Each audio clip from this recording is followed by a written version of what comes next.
Hi guys. Uh, I think uh, totoo yung kasabihan na life begins at 40. Yes, I am before anything else, ako nga pala isang ina ng dalawang magagandang bata at ako rin ay isang ina ng 4 na makukulit na doggies. Yes. So, paano ko nasabi na life begins at 40? Kasi nga, for me, yan yung age na talagang nagmamatured na dapat tayo. So, and I think na totoo naman yun. Kasi ako, parang dumating na rin talaga sa point ng buhay ko na parang lahat na lang inuunawa ko. Lahat na lang iniintindi ko. Parang dumating na ako sa point ng buhay ko na hindi ko na rin after yung makipag-debate pa. Parang napakaganda sa pakiramdam yung mas magibabaw yung peace more than chaos. Kasi sa buhay natin parang kung hindi mo pipiliin yung magiging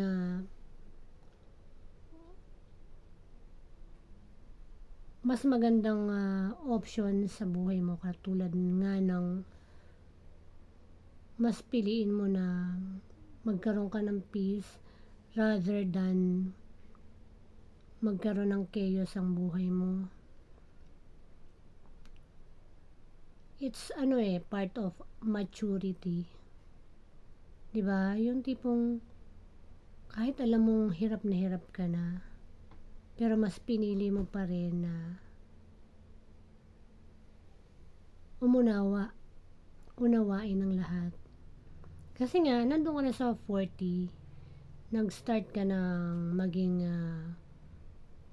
matured sa lahat ng bagay.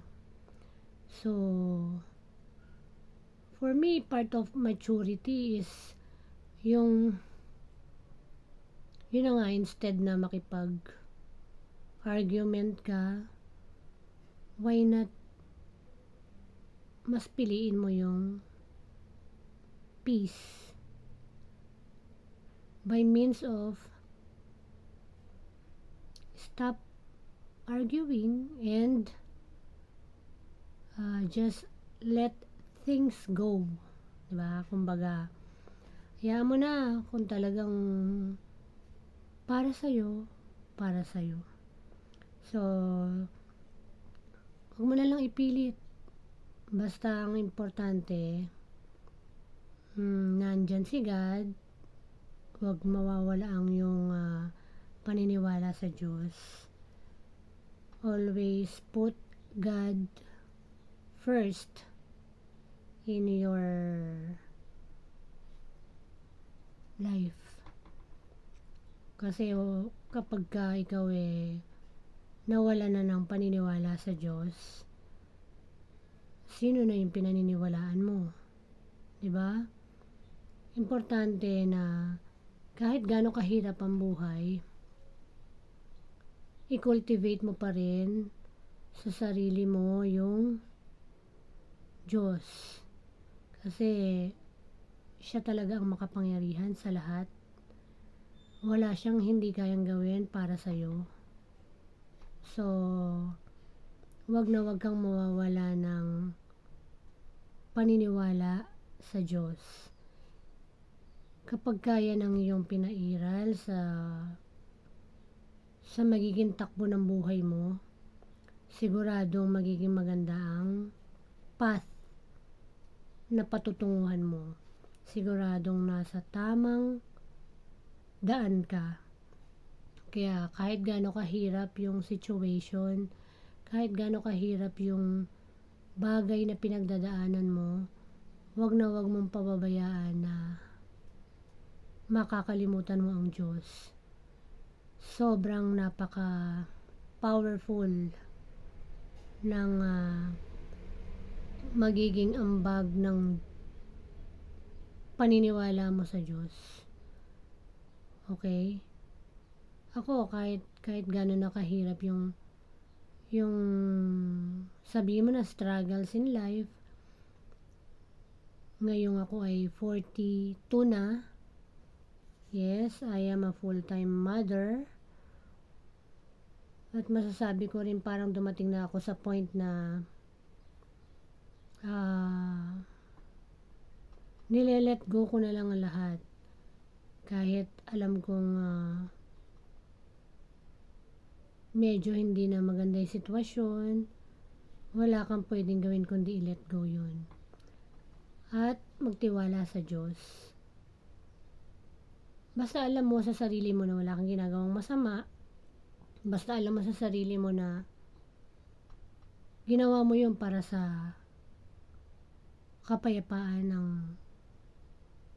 puso at isip mo, just let it go and trust God na malalampasan mo lahat ng bagay. So, itong stage ng buhay ko na to, parang kung tutusin, ito na yata yung pinaka mahirap na part ng buhay ko na pinaglalabanan ko sa tulong ng Diyos. Kung wala akong paniniwala sa Diyos, siguro baka wala na ako dito sa mundo, di ba? Siguro wala nang Mami Tina. Pero dahil naniniwala pa ako sa Diyos, and I'm still believing na lahat ng bagay ay magbabago and it's not permanent, tuloy pa rin ang buhay, di ba? Basta maniwala lang tayo sa Diyos na malalampasan natin ang lahat. Kung ikaw man ay merong pinagdadaanang sitwasyon na talagang sa tingin mo parang lost ka na, paubaya mo lang yan sa Diyos. Wala kang ibang pwedeng pagkatiwalaan kundi yung sarili mo at ang Diyos na lumikha ng lahat. Ang Diyos na makapangyarihan sa lahat. So, don't hesitate na you're alone. Or don't hesitate na lumapit kay God pala. Because you're not alone. Nandyan lagi si God sa tabi mo. Hindi mo lang napapansin. Gisingin mo yung spiritual life mo. Wag kang bibitiw kay God. Yun lang talaga ang pwede mong gawin sa lahat ng mga tough times ng buhay mo. So, itong buhay ko na 40 years old ay 42 years old na ako, I think, totoo yun eh, life begins at 40 kasi dun mo sa age na yon marirealize na meron pala talagang mga bagay na hindi mo may iwasan. Hindi mo may iwasan, mapagdadaanan mo siya. So, wala kang choice kundi pagdaanan mo siya at gawin mo ang the best na magagawa mo para masolusyonan lahat ng mga problema.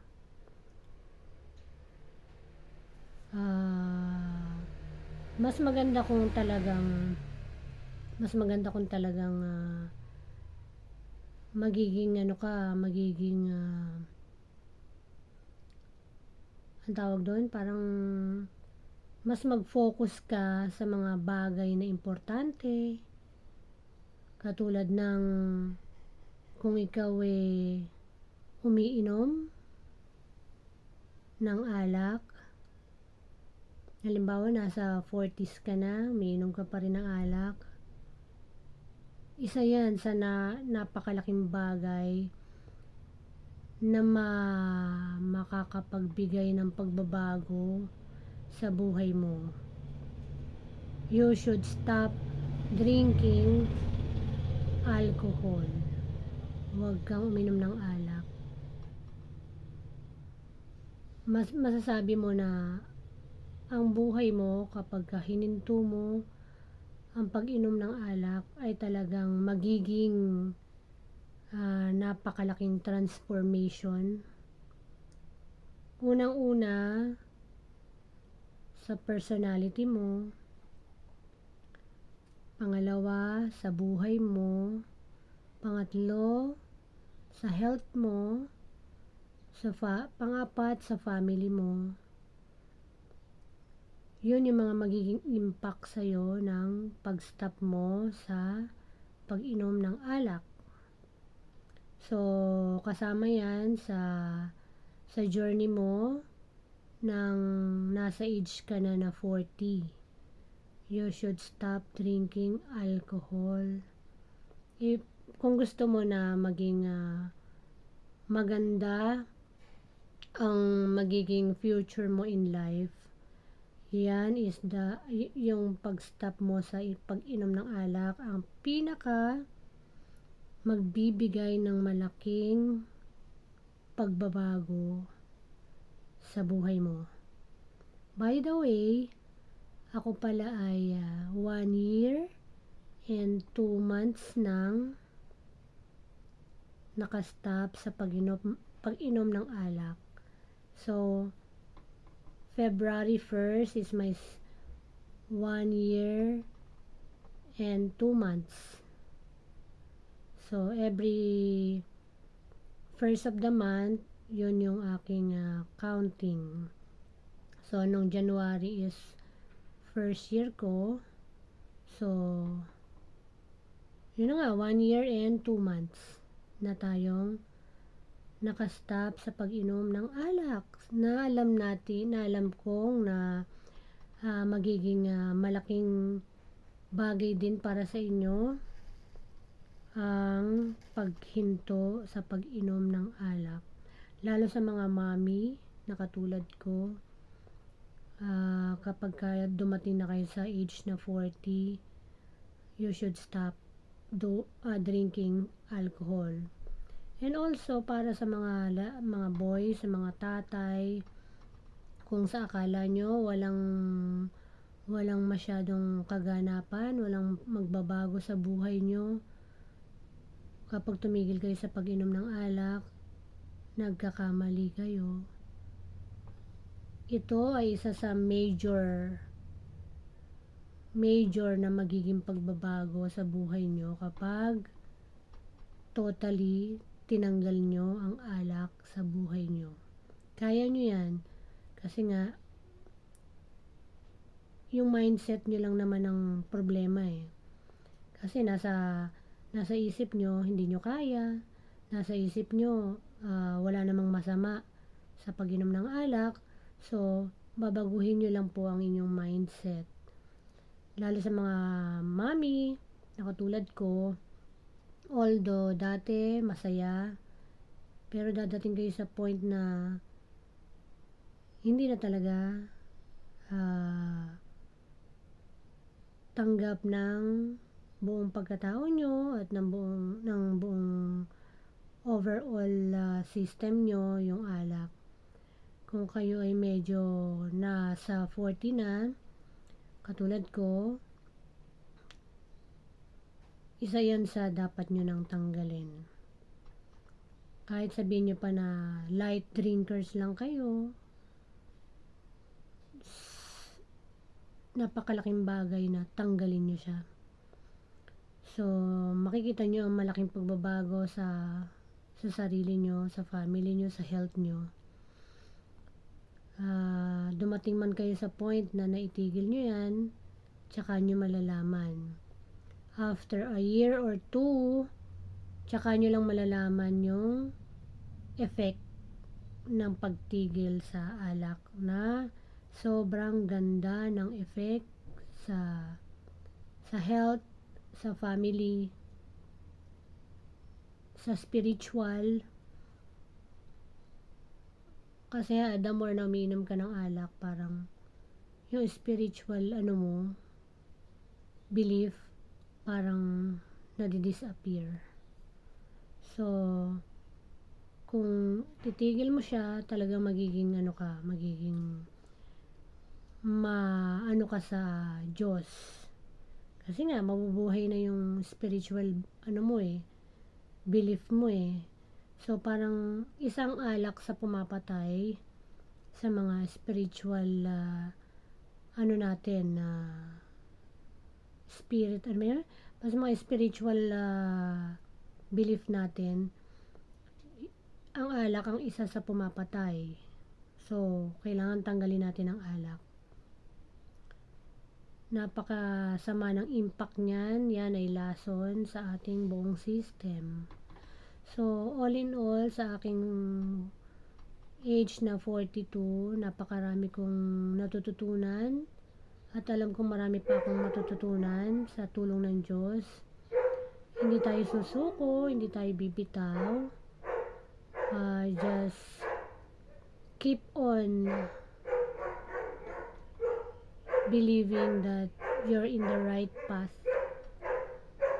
Okay? May share ko lang itong na pagkakataon na talaga naman na nakita ko na malaki ang nagbago sa aking buhay simula nang ako'y tumigil sa pag-inom ng alak. Kaya sana kayo rin po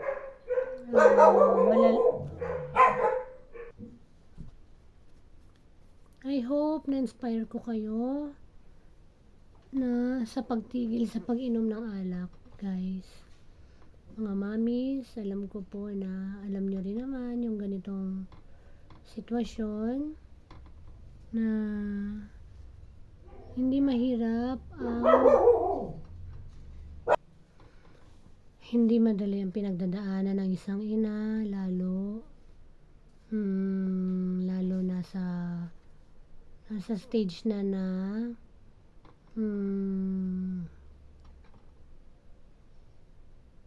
yun na nga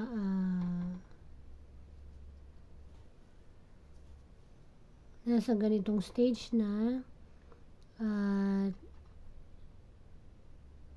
patuloy na mag-struggle pa rin. Basta ang masasabi ko lang, kaya natin to.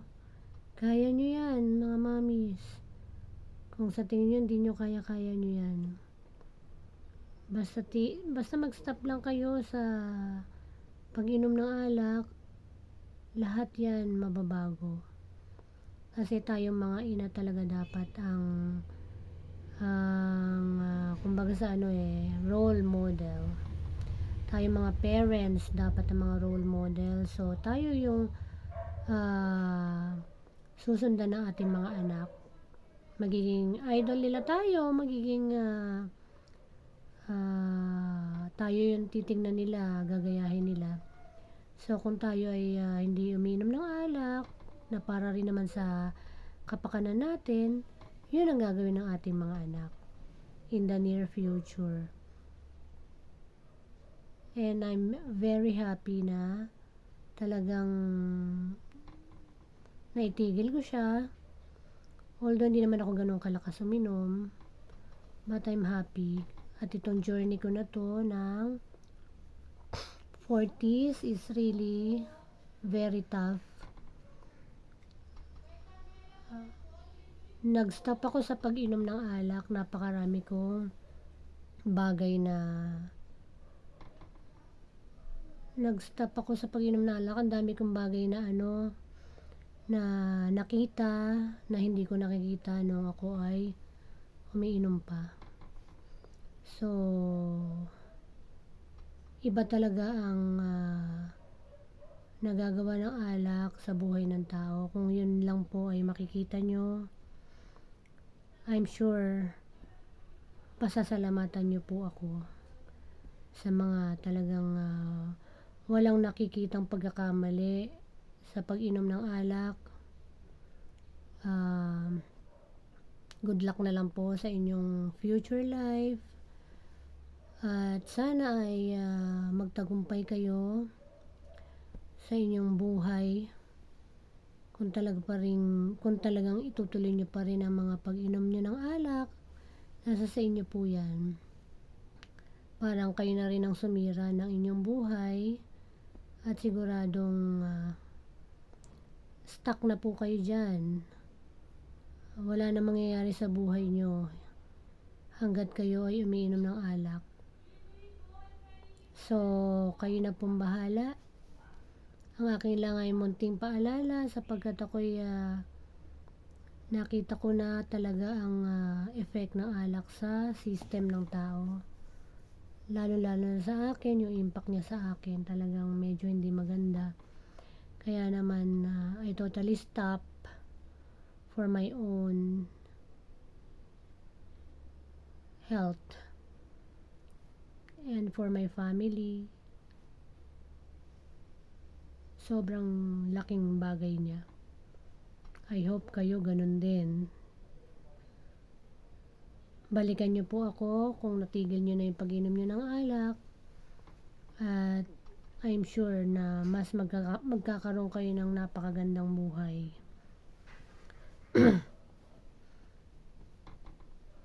Maniwala lang po kayo sa inyong sarili. Kaya niyo yan. And you may live the life that you want. And a very good life is coming pagka tinigil nyo yan. I hope this video will help you to open your eyes at mabuhay ng napaka gandang buhay without alcohol. God bless you guys.